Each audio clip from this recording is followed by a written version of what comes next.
Whether you like it or don't like it, sit down and look at it because it's the best going today.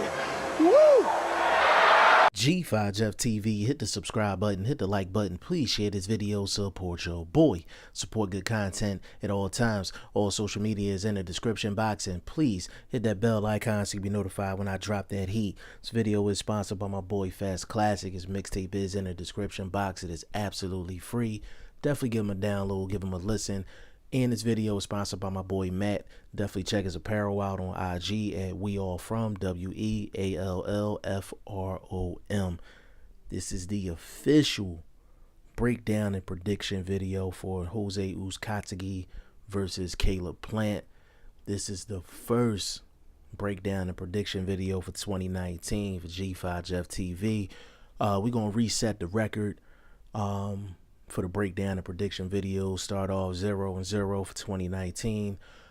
Previously, from the start of the channel to the end of 2018, I was 25-8 with like 4 draws. So we had a pretty good record. Ended the year on like a 4-fight losing streak as far as predictions, man. So I gotta bounce back good for 2019. But anybody that's new to the channel, the official breakdown and prediction videos, I'm just going to keep it 100. It's the best in the business. It's the best in the business. Even if I don't get the winner right, 9 times out of 10, the breakdowns be spot on. You know, you can ask anybody that's been on the channel for a minute, ask them in the comment section how I get down with the breakdowns, and they'll definitely validate everything that I just said. But this is a fight that's going down Sunday, January 13th, 2019 on FS1, Fox Sports 1. And I like Sunday night fights. Especially as a lot of people watching football, things like that.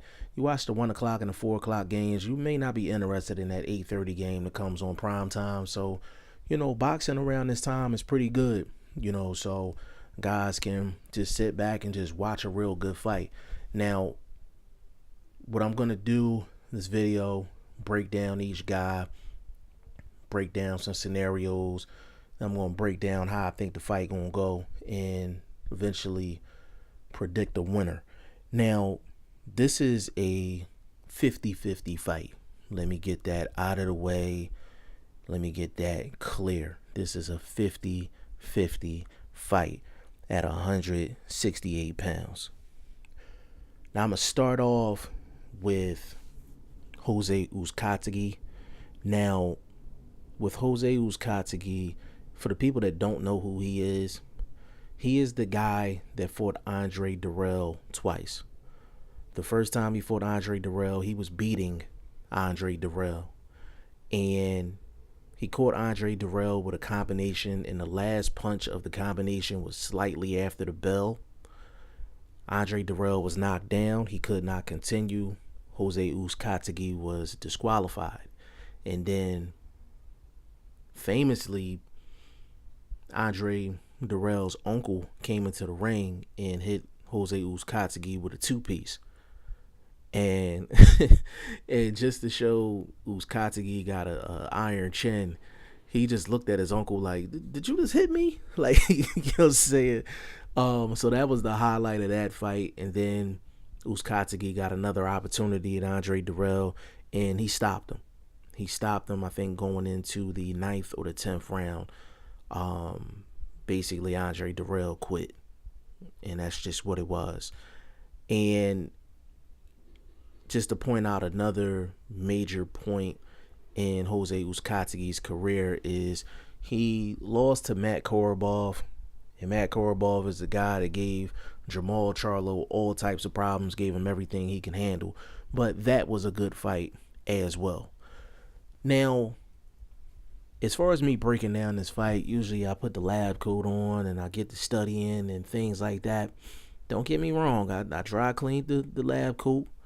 And, you know, I got in the lab a little bit, but I didn't break down too many fights. For Jose Uzcategui, I just broke down the 2 Andre Dirrell fights. And it was one other fight that he won, like it was like by a second round knockout, but it was on PBC. And Jose Uzcategui is a fighter. He can give you everything that you want. Number one, he has power. His power is real. Jose Uzcategui's power is real. That's number one. Number two, he's a boxer puncher, but he's awkward. There's a certain awkwardness to his style to where it's hard to read him, it's hard to gauge him. Okay? And what he did in those two Andre Dirrell fights just sold me on Jose Uzcategui. Someone that's technically sound and has punching power, that's the worst style to deal with. That's the worst style to deal with because they can adapt to any style of fight. And Jose Uzcategui, he has the experience. He's been in with tough opponents and he's been successful his entire career. Okay? Now, I'm going to leave that there and I'm going to move over to Caleb Plant. Caleb Plant is 17-0 and I think he has 10 knockouts. Caleb Plant's biggest opponent is Porky Medina. And we all know Porky Medina. He knocked out Jalen Love. He's been in against the who's who of fighters. And Caleb Plant went in and did his thing against Porky Medina. Now, Caleb Plant is, and this is just me just watching tape on him, he's one of the most technically sound fighters I've seen in a while in terms of above, I would say maybe 154 pounds. Technically sound. He's about as technical and textbook as you can get, from the way he throws his shots, how he transfers from offense to defense, defense to offense, movement, defense. He's got it all. If you had to build a fighter and just build the basics, you would take a lot of the attributes that Caleb Plant has. Caleb Plant is a really, really, really good technical fighter. Okay. High skill set, high boxing IQ. And this is one of those fights where you can't look at his resume and get a grasp on whether he's going to come in and actually perform or not.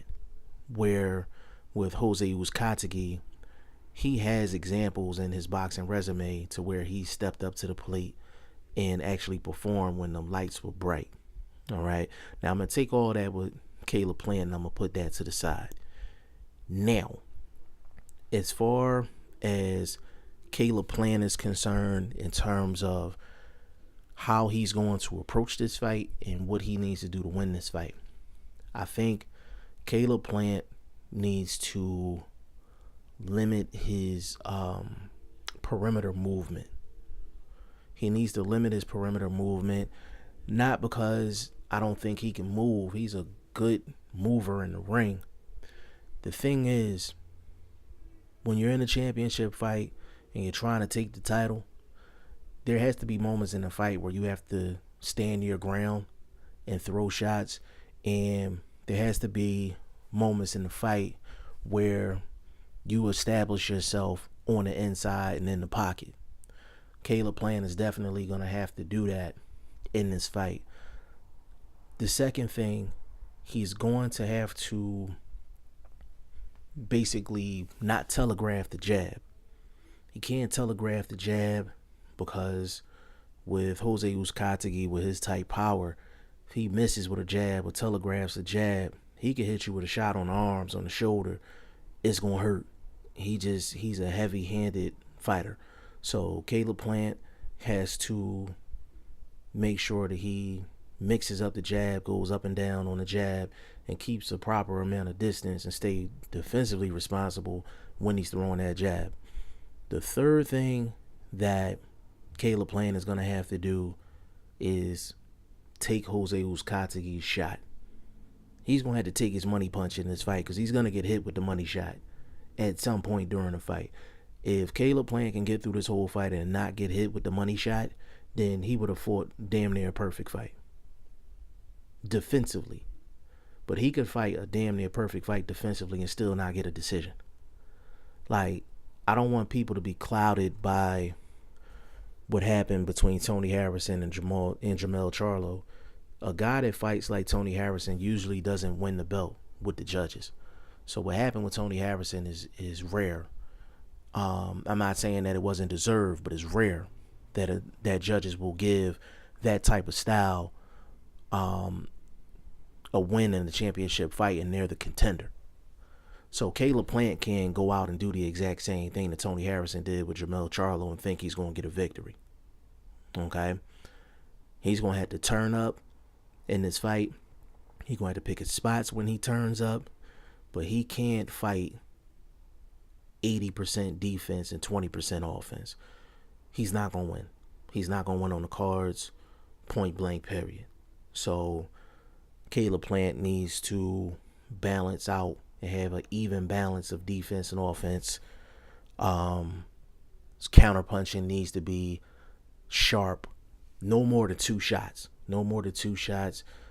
Caleb Plant should not be throwing 4 or 5 punch combinations in this fight, especially against a power puncher like Jose Uzcategui. But that's basically what Caleb Plant has to do.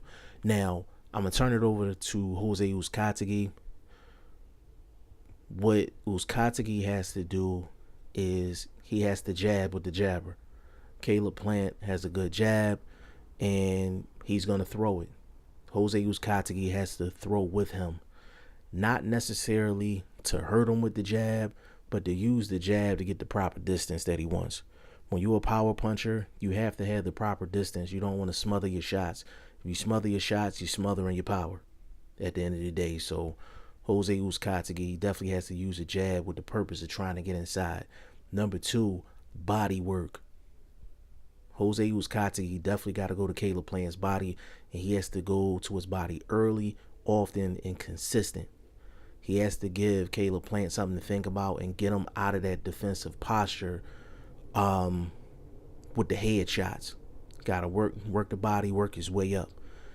Also, with Jose Uzcategui, this third thing is going to be mentally. He can't get frustrated. Caleb Plant does have defensive skills to the point to where a person that's not mentally strong can get frustrated in a fight with Caleb Plant because he's going to make you miss.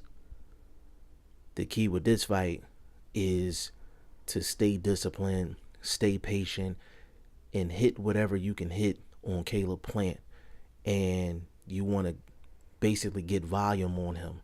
You want to get volume on Caleb Plant. And basically with that volume, it should open up opportunities over the top. One more thing with Jose Uzcategui, he has to put the pressure on Caleb Plant. I'm not talking just walk him down pressure, but I'm talking just mental pressure.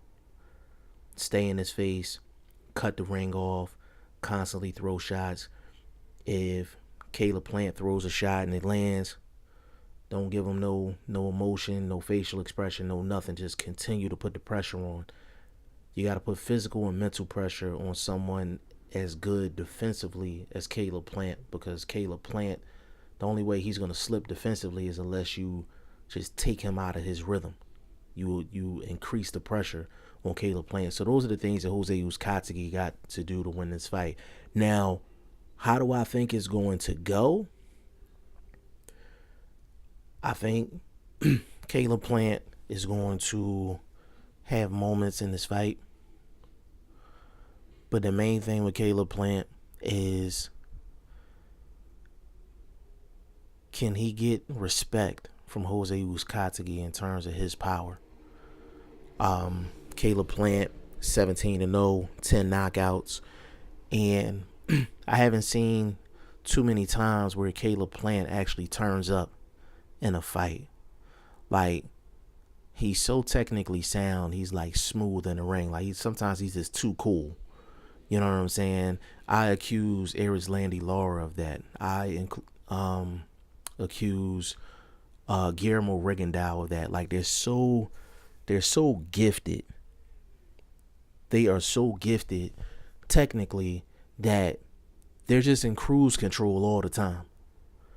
And Caleb Plant hasn't shown me that he can get out of that cruise control mode and just turn up in a fight. Like, I haven't seen it, not against the higher competition. I didn't see it against Porky Medina. I think he just cruised in that fight. And there's other fights where I felt like he just cruised, like he just knew he was up on the cards and he just relaxed and cruised to a victory. I think Caleb Plant is going to do that in this fight. But if he was the champion, that would probably work. But he's the challenger. I don't think that's going to work in this fight. I think Caleb Plant is going to have problems with Uzcategui's power. I think he is going to get hurt at some point in this fight. And I don't think Caleb Plant has enough power to get Uzcategui's respect. Now, in terms of Uzcategui, I think he is going to jab with Caleb Plant. I think Uzcategui is going to get caught with some shots, but I don't think he's going to get discouraged. I think he's going to get the proper distance. I think he's going to be able to get inside, and he's going to be able to work his magic inside, and he's going to hit Caleb Plant with a lot of shots to make Caleb Plant think. And I think later on in the fight, it's going to open up some opportunities for Uzcategui. So I think Uzcategui is going to win this fight by decision. I could see it being a close decision, but I do see Uzcategui winning this fight by decision. I do think that Uzcategui is going to get a knockdown in this fight. And this is a situation where Caleb Plant definitely has a shot. The only reason I'm not picking Caleb Plant is because he has not shown me that he's willing to get out of cruise control and just go out and take it from a fighter. And this is Caleb Plant's first huge fight. And that's not the case for Jose Uzcategui. Like, he's been in a fight with Matt Korobov. He's been in a fight with Andre Dirrell twice. He's been through adversity. He's been in those bright lights. He has the experience. And to cap it off, they were supposed to fight late in 2018, but they had to postpone the fight because of a hand injury from Caleb Plant. And you also have to watch that as well. You don't know if he's going to be favoring that hand, if that hand is going to be a problem, or he's not going to really turn up with that hand because it was injured. So I got Jose Uzcategui by decision, but I do think it's going to be a close fight. It could look similar to the Jermell Charlo-Tony Harrison fight, but I think Uzcategui is going to do a lot more than what Jermell Charlo did with Tony Harrison. And I think it's going to be a close competitive fight, but I think it's going to be a clear winner in this fight, and I think that's going to be Jose Uzcategui. Now, y'all let me know what y'all think in the comment section. G5 Jeff TV, hit the subscribe button, hit the like button. Please share this video, support your boy. Support good content at all times. I appreciate y'all. Peace.